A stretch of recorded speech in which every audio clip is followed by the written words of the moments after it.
2 weeks in a row, the outside backs for the Sharks were kept quiet, like really quiet with their running meters from the back end of the field.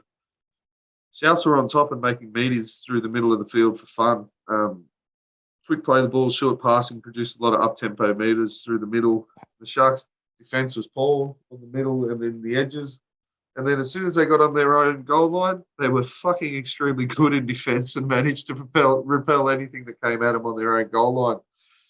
They've won probably 3 or 4 games this year on the back of their goal line defence, and this was one of them. They were realistically only good for about 30 minutes of this game. Souths were the better team for 50 to 60 minutes, and the Sharks got away with one here, I thought. They consistently gave opportunities back to Souths, which has been a bugbear of mine for the entire year. The better teams will put them away if they keep doing that. But if they could hang on to the ball, they'd be right up near the top of the tree, the Sharks side, because when they get their opportunities, they generally do have a really good finish in them, and they do score some good tries, and they've got some really good ball movement, but fuck, they can drop a football. And it's always, not always, most of them are just unforced errors or just they get hit on the chest. It's like Toby Rudolph gets the ball, hits him on the chest, and he drops the fucking thing, or someone tries to get up and play the ball too fast and just leaves it on the ground. Yeah, they make some really basic errors, and they were lucky it didn't cost them in this game. They did have limited opportunities, but they seemed to take them when they got them, and it was the story of the game. Even in Golden Point, they had less opportunities than Souths. They got their opportunities after Souths seemed to make an error more so than them forcing themselves on the opposition. And if Latrell was in form, he would have kicked the first one and it would have been game over. But he managed to miss 3 in a row, and they're all sitters too. You'd have backed Latrell to kick all of those. The first one was a the 40-metre one. But still, he normally drains them. And the second one he hit really well and it just faded away. But yeah, the Sharks gave Souths every opportunity to win this game, and Souths didn't seem to take it. The Sharks realistically only had probably 3 or 4 opportunities to score tries, and they scored 3 out of those 4. So, it's one of those games you just grab the 2 points and just run away with them. Souths had some very good performances out of their forwards, but overall, I thought the Sharks' pack was probably better. Not that they had huge standout performances, but they all put in, whereas South sort of only had 3 or 4 guys that went really well, and the others sort of just tagged along for the game. So Arrow and Burgess were okay. Murray, Totola, and Keon Matangi absolutely ate the Sharks through the middle of the field. Cook got out and was terrorising them as well from dummy half. Walker, less said about Walker, the better. One minute he's good, next minute he's not.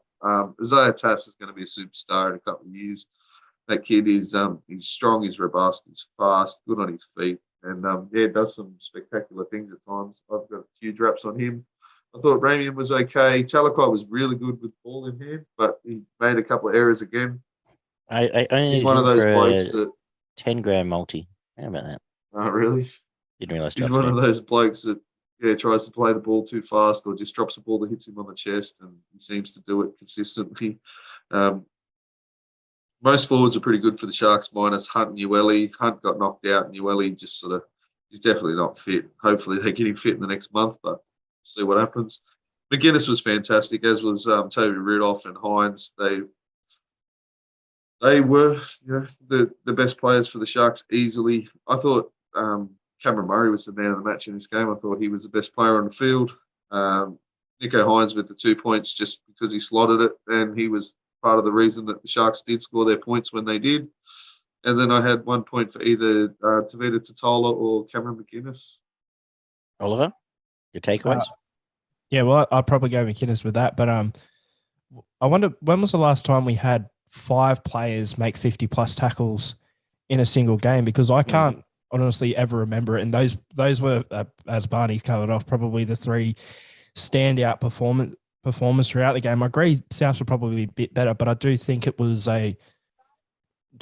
finals level clash? I think it was a very definitely an intense match. A higher quality game than if the Titans were to verse any team in the second half of the ladder. But anyway, I digress.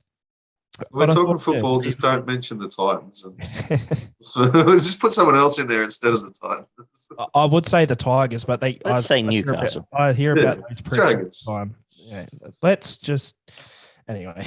But I thought on both ends, both teams were solid. They were giving it their all. The defensive efforts probably had to be boosted, and that's not to say even though there were 5 players who made over 50 tackles, that doesn't mean there weren't other great defensive efforts across both teams. I don't think those players necessarily were doing extra work that they had to necessarily. There was a lot of work that needed to be done in the middle of the field in this game. Both teams were going through the middle. Yeah.